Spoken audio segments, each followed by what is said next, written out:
We have a very special guest with us tonight for the 10th episode of Tuesday Live, a world exclusive. Our guest has been disrupting the entire planet, and I'm sure everybody wants to hear what they have to say.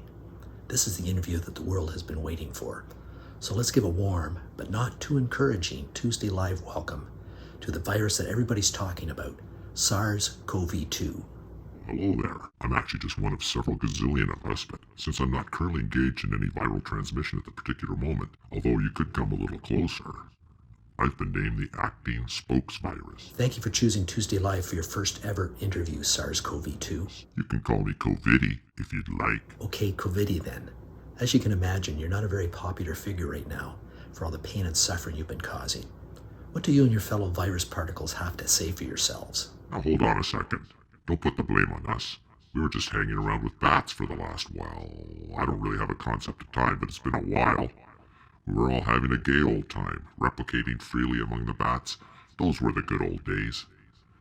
And we didn't really bother the bats that much. Maybe they got a little sniffle and lost their sense of smell. But bats have built-in sonar to get around it. Have you ever been in a cave full of bats? It doesn't exactly smell like roses, if you know what I mean. You'd probably be thankful for not having a sense of smell if you were in a bat cave, so in a way, we were actually very beneficial to the bat. Then why did you cross over into humans?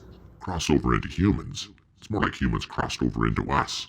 We weren't the ones buying live bats to make bat soup, buffalo bat wings, or whatever you primitive creatures consume. It's not our fault your species like to eat weird stuff like bats. We don't eat bats. We don't eat anything. We just borrow your cellular physiology to make more of us. Not our fault you have a hyperactive immune system. I'm sure you'd do the same if you were in our lipid sheath. But you could have just stayed with bats and left us humans alone. How are we to know that you were the perfect medium for moving us around? Sure, it was fun flying around with the bats, but oh boy, that's nothing like hitching a ride on a human and flying in a metal tube high in the sky from continent to continent. And the way you people like to congregate in groups, we've been at concert, bars. Spring break in Florida was a ball. Living with bats, it was just hang around in the cave all day and then go fly around at night. Pretty dull, to be honest.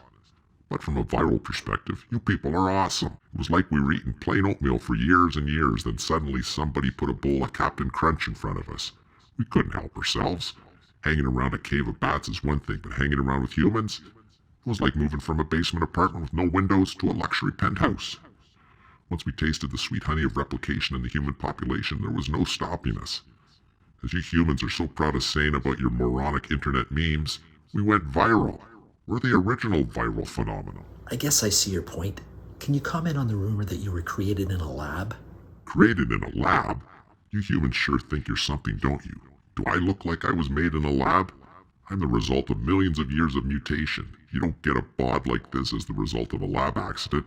Fake news. Don't you viruses feel any guilt for the chaos you're causing, or at least have some compassion? Look at me. Can't you see I'm just a microscopic particle of RNA with a sharp-looking lipid coat and funky-looking spike proteins to help me stick to things? To be honest, we don't really have a sense of anything.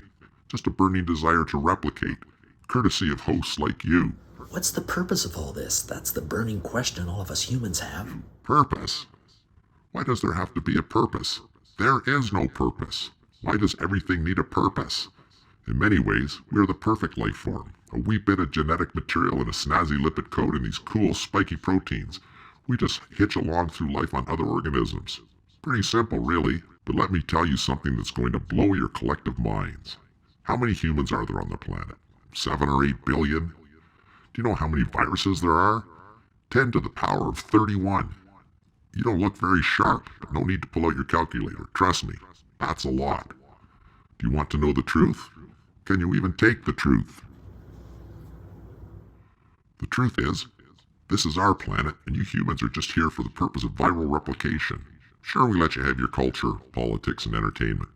But then we realized you were starting to mess with everything, screwing up the climate and the environment, which was just going to mess it all up for everyone. So we decided it was time to show you primitive creatures who's really in charge here. Whoa, that's a little harsh, but I guess I get your point. Is there any way that humans and viruses can coexist without having you wreak havoc across the planet as we're all hiding in our houses? It's not like me and my fellow viruses are the first or the last ones to mess with humans, but get your act together. Try taking better care of the planet, other species, and each other. And stop eating bats. You should thank us for all the good we're doing.